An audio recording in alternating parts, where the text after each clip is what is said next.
అందరికీ నమస్తే అండి. విద్యుల్లత గారు రచించిన బంధాలు బంధుత్వాలు అనే కథను విందామా? రామారావు గేటుకేసి తన ఇంటి ముందు పెట్టి ఉన్న భార్య విశాల పార్థివదేహం కేసి మార్చి మార్చి చూస్తూనున్నాడు. నిన్నటి వరకు నవ్వుతూ తుళ్ళుతూ తమ మధ్య తిరిగిన తన విశాల ఇక లేదు అన్న నిజాన్ని జీర్ణించుకోలేకపోతుంది మనసు. అయితే విశాల మరణించింది అన్న వాత తెలిసి కూడా తమ బంధువర్గం వాళ్ళు ఎవ్వరూ రాకపోవడం ఆయన మనసుని ఇంకా ఎక్కువగా బాధిస్తోంది. లోపలి నుంచి తన కొడుకుల మాటలు వినిపించాయి. ఫోన్లే, అమ్మ అలా నిద్రలోనే చనిపోయింది.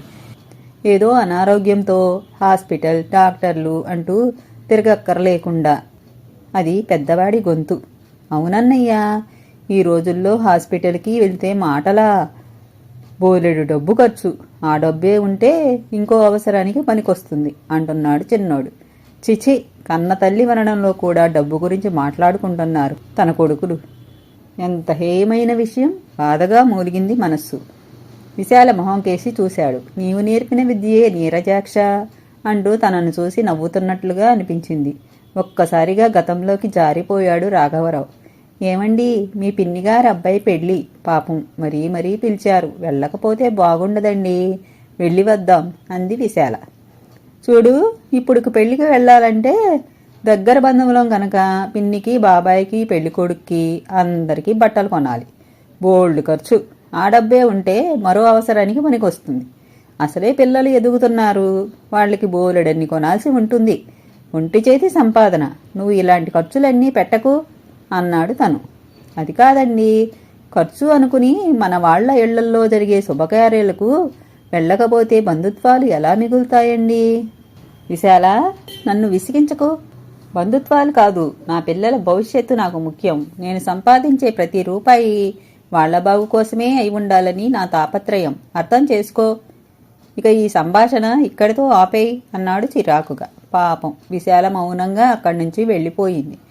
తన పిల్లల భవిష్యత్తు అన్న తాపత్రయమే ఇంధనంగా తన బతుకు బండిని నడిపాడు. బ్యాంకులో క్లర్కుగా మొదలైన జీవితం గబగబా ముందుకు సాగుతూ ఒక 5 సంవత్సరాలలో ఆఫీసర్ హోదాలోకి వచ్చింది. పిల్లల చదువులు పెరిగి వాళ్ళు చదివే స్కూలు మారింది. అలా ఖర్చు పెరిగింది. తన మనస్తత్వం మారలేదు. ఏమండి, మా బాబాయి చనిపోయేటట. నాన్న ఫోన్ చేశారు. మనం చూడటానికి వెళ్ళకపోతే బాగుండదు. మా బాబాయి పాపం మన పెళ్లికి వచ్చి నాన్నకు సాయం కోసం 10 రోజులు ఉన్నాడు. మమ్మల్ని చిన్నప్పటి నుంచి ఎంతో ప్రేమగా చూసుకునేవాడు. ఇప్పుడు మనం వెళ్ళకపోతే బాగుండదండి. ఆఫీస్ నుంచి రాగానే కళ్ళనీళ్లతో చెప్తున్న విశాలను చూసి కోపం ముంచుకొచ్చింది రాఘవరావుకి. విశాల, ఇప్పుడు పిల్లల పరీక్షలు జరుగుతున్నాయి. అది తెలిసి నువ్వు ఇలా మాట్లాడడం ఏమన్నా బాగుందా? ఇప్పుడు మనం వెళ్ళినా వెళ్ళకపోయినా చనిపోయిన వ్యక్తి తిరిగి రాడు కదా. ఇప్పుడు అంత దూరం బెంగళూరు వెళ్ళాలంటే ఎంత ఖర్చు?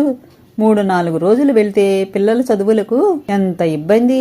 ఇవన్నీ ఆలోచించావా అంటూ భార్యకు మాట్లాడే అవకాశం ఇవ్వకుండా లోపలికి వెళ్ళిపోయాడు. పాపం అవకాశం దొరికినప్పుడల్లా తనకి బంధుత్వాల గురించి, నలుగురితో బంధం ఉండవలసిన అవసరం గురించి చెప్పడానికి ప్రయత్నిస్తూనే ఉండేది విశాల.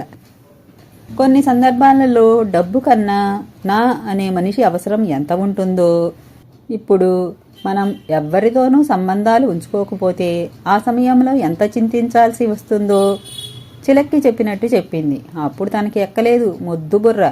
అప్పుడు తన దృష్టి అంతా తను, తన భార్య, తన పిల్లలు, వారి ఎదుగుదల. అంతే, వేరే ఏ ఆలోచన చేయలేదు. కానీ ఇప్పుడు తన కళ్ళెదురుగుండా తన విశాల నిర్జీవంగా ఉన్నప్పుడు తన మనసు ఆమె చెప్పిన నా అనే ఆ ఒక్క వ్యక్తి కోసం వెతుకుతోంది. ఆమె చెప్పిన మాటలు ఇప్పుడు అర్థం అవుతున్నాయి. కానీ ఏం లాభం? ఇప్పుడు తన గతాన్ని మార్చలేడుగా. తనకే లేని బంధుత్వాలు, ప్రేమలు తన పిల్లలకి ఎక్కడి నుంచి వస్తాయి? వాళ్ళని తను ఏనాడైనా ఎవరితోనైనా కలవనిస్తేనే కదా. గతాన్ని కాదు కానీ భవిష్యత్తును ఖచ్చితంగా మార్చాలి. ఇకనైనా తను మారాలి. ఈనాడు తను ఈ కొద్దిసేపటి నుంచి అనుభవిస్తున్న ఒంటరితనం రేపు తన పిల్లలు అనుభవించకూడదు గట్టిగా నిర్ణయించుకున్నాడు. విశాల దశదిన కర్మలు పెద్ద ఆర్భాటం లేకుండానే గడిచిపోయాయి. వచ్చిన వాళ్ళు చాలా తక్కువ మంది. వారిలో కూడా చాలామంది ఆమె తరపు వారు. మమకారం చంపుకోలేక వచ్చిన వాళ్ళు. మరికొంతమంది విశాల మంచితనం వల్ల, ఆ చుట్టుపక్కల వారితో పెంచుకున్న స్నేహబంధం వల్ల వచ్చిన వాళ్ళు. రాఘవ కొడుకులిద్దరికీ 1 సంవత్సరమే వ్యత్యాసం. ఇద్దరూ బాగా చదువుకుని మంచి ఉద్యోగాలలో స్థిరపడ్డారు. ఒకేసారి పెళ్లిళ్లు చేసి కొడుకులు కోడళ్లు సంతోషంగా కళ్ల ముందు తిరుగుతుంటే చూసి ఆనందించాలని ఎంతో కోరుకుంది విశాల. ఆమె బతికుండగా ఆ కోరిక తీరలేదు. ఎన్నో సంబంధాలు చూసింది. తనకు నచ్చినవి విశాలకు నచ్చలేదు, విశాలకు నచ్చినవి తనకు నచ్చలేదు. ఇప్పుడు ఆ సంబంధాలలో విశాలకు నచ్చిన 2 సంబంధాలు మళ్లీ చూశాడు రాఘవరావు. అవి తనకు అప్పుడు సుతరాము నచ్చలేదు. వాటిలో ఒకటి తన స్నేహితుడి కూతురు శ్రీవల్లి, ఇంకొకటి విశాల వాళ్ల తరపు బంధువుల అమ్మాయి ఆరాధ్య. అమ్మాయిలు ఇద్దరూ బాగా చదువుకున్నవారు, చాలా అందమైన వాళ్లు కూడా. కానీ వాళ్ళిద్దరివి ఉమ్మడి కుటుంబాలే. అలాంటి కుటుంబంలో అమ్మాయిని తెచ్చుకుంటే వాళ్ల ఇళ్లల్లో జరిగే ప్రతి చిన్న వేడుకకు వెళ్లేందుకే తన పిల్లల సంపాదన సరిపోతుందంటూ వాటిని తను తోసిపుచ్చాడు. ఇప్పుడు రాఘవరావు ఆ ఇద్దరు అమ్మాయిలతోనూ వాళ్ల తల్లిదండ్రులతోనూ మాట్లాడాడు. తల్లి చనిపోయింది కనుక ఈ సంవత్సరం పెళ్లి చేయకూడదు, కానీ ఈలోగా స్నేహం పేరుతో తన కొడుకులు తరచూ వాళ్లను కలుస్తామని, తద్వారా తన కొడుకులకి ఉమ్మడి కుటుంబంలోని వ్యక్తుల మధ్య ఉండే ప్రేమానురాగాలు, అనుబంధాలు అర్థమయ్యేందుకు అవకాశం ఉంటుందని చెప్పుకొచ్చాడు. అదృష్టవశాత్తు వాళ్లు ఒప్పుకున్నారు. అలాగే అతను తీసుకున్న ఇంకొక ముఖ్యమైన నిర్ణయం ఈ సంవత్సరం అంతా తన వైపున, భార్య వైపున ఉన్న బంధువర్గాన్ని కలవడం. తమ బంధువులలో 2-3 కుటుంబాల వారు ఆర్థిక స్థితి సరిగ్గా లేని కారణంగా పిల్లలకు సరైన చదువు చెప్పించలేకపోతున్నారని, వాళ్లకు సాయం చేస్తే బావుంటుందని విశాల చెప్పిన మాటలు గుర్తొచ్చాయి రాఘవరావుకి. ఇప్పుడు నిజానికి తను ఆర్థికంగా మంచి స్థితిలోనే ఉన్నాడు, కొడుకులు కూడా అంతే. కనుక ఇప్పుడు ఆ పని చేయడానికి పూనుకున్నాడు. దానివల్ల కొంతైనా బంధువులలో మంచి పేరు తెచ్చుకునేందుకు పునాది వేసుకోవచ్చు అని ఆలోచన. అలా ఒక 3 కుటుంబాలలోని 3 పిల్లల చదువుల బాధ్యత పూర్తిగా తీసుకున్నాడు. అలాగే తన స్నేహితులు, బంధువుల ఇళ్లలోని ప్రతి శుభ అశుభ కార్యక్రమాలకు తప్పకుండా హాజరవ్వడం మొదలుపెట్టాడు. తను వెళ్లడమే కాకుండా వీలైనప్పుడల్లా తన కొడుకుల్ని కూడా బలవంతంగానైనా తీసుకువెళ్లడం చేశాడు.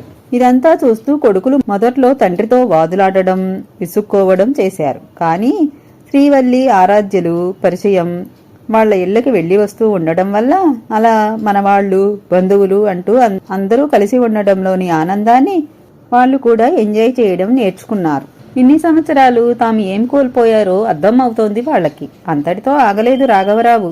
తమ ఇంటి దగ్గరలోని వృద్ధాశ్రమానికి వారానికి 1 రోజు వెళ్లి అక్కడ వారితో ముచ్చటిస్తూ, వారి యోగక్షేమాలు కనుక్కుంటూ, వాళ్లకు కావలసిన చిన్న చిన్న అవసరాలు తీర్చడం లాంటి పనులు కూడా చేయడం మొదలుపెట్టాడు.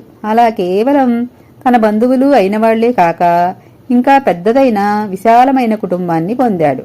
విశాల సంవత్సరీకం అయిన వెంటనే పంతులు గారితో మాట్లాడి తన కొడుకుల పెళ్లిళ్లకు ముహూర్తం పెట్టించాడు. ఇప్పుడు అతని ఇంట్లో నిశ్చితార్థం దగ్గర నుంచి పెళ్లి వరకు ప్రతి వేడుక బోలెడు మంది బంధువులతో, స్నేహితులతో కళకళలాడుతూ అంగరంగ వైభవంగా జరుగుతోంది. మన చుట్టూ మన కుటుంబంతో పాటు మన వాళ్ళు అనే ఆత్మీయులు, బంధువులు, స్నేహితులు ఉంటే అందులో ఎంత ధైర్యం, ఆనందం ఉంటుందో ఇప్పుడు అర్థమైంది రాఘవరావుకి.